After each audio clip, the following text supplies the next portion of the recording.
Herkese yeniden merhabalar, kanalıma hoş geldiniz. Bugün pişmeyen seramik hamur tarifi vereceğim. Yapımı oldukça pratik, el sanatları ile ilgili birçok alanda işinize yarayacağını düşünüyorum.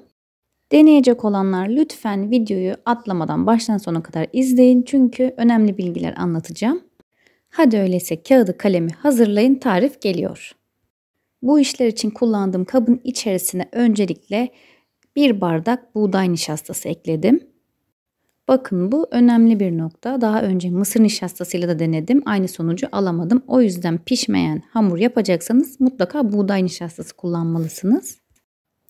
Yarım bardak kadar hamur işlerinde kullandığımız buğday unu ekledim.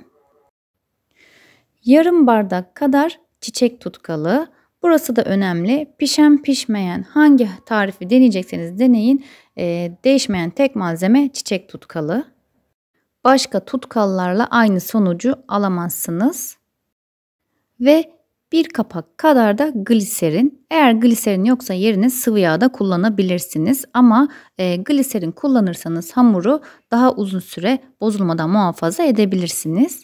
Gliserin hamurun esnek ve yumuşak olmasını sağlıyor. O yüzden olmazsa olmaz malzemelerden bir tanesi de bu. Gösterdiğim yere kadar doldurduğum ve tarifin içerisine ekledim. Gliserini aktarlarda rahatlıkla bulabilirsiniz. Yapışmaması için elime bir miktar nişasta döktüm.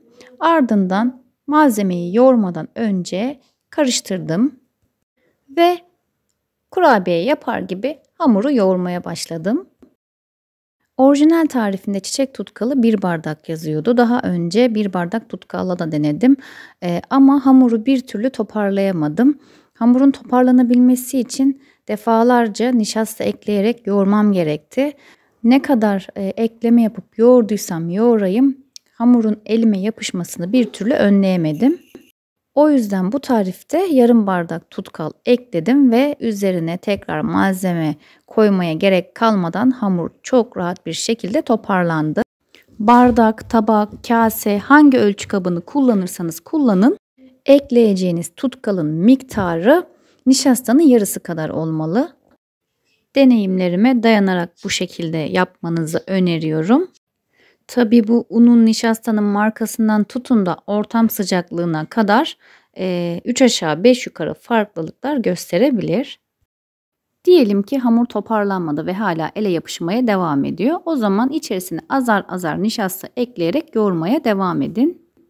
Tabii kıvamı cıvıksa nişasta eklemeye devam ediyoruz. Yoksa fazla nişasta hamuru sertleştirebilir. Bakın, hamur kıvam almaya başladı. Böyle kıyıda köşede dökülen parçaları da topladım ki ziyan olmasın. Artık 2 elimle yoğurarak devam ediyorum. Elime yapışan parçalar kurumaya başladı. O yüzden yıkadım, geldim. Tekrardan yoğurmaya devam ettim. Bakın, hiçbir şekilde hamur elime yapışmıyor. Nişastadan da bahsetmek istiyorum. Daha önce mısır nişastasıyla da denedim. Çünkü pişirilerek yapılan tarifimde mısır nişastası kullanıyordum ve hiçbir problem yaşamıyordum.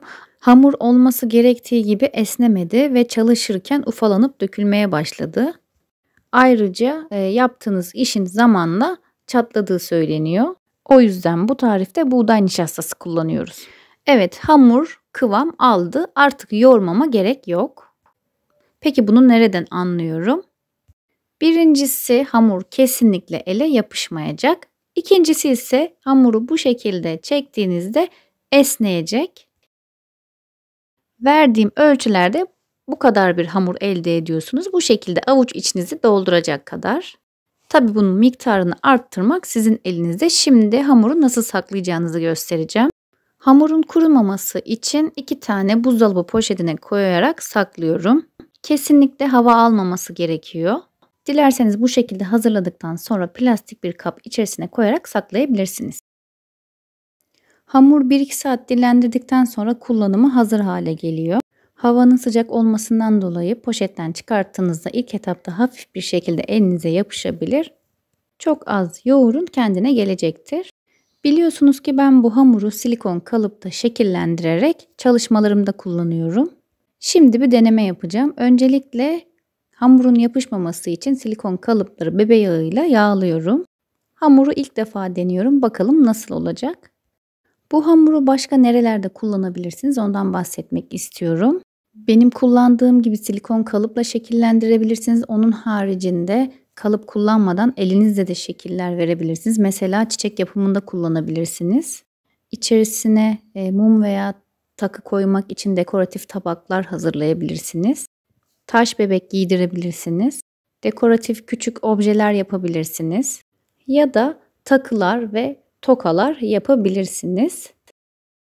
Hamur hiçbir işlem gerektirmeden havayla kuruyor. Kuruduktan sonra akrilik boyalarla boyayarak vernikleme yapabilirsiniz. Ya da hamurun içerisine az miktarda akrilik veya gıda boyası karıştırarak renklendirmeler yapabilirsiniz.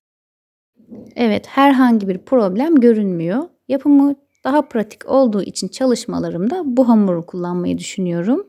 Siz ne düşünüyorsunuz? Yorumlarınızı bekliyorum. Bir sonraki videolarda görüşmek üzere. Hoşça kalın.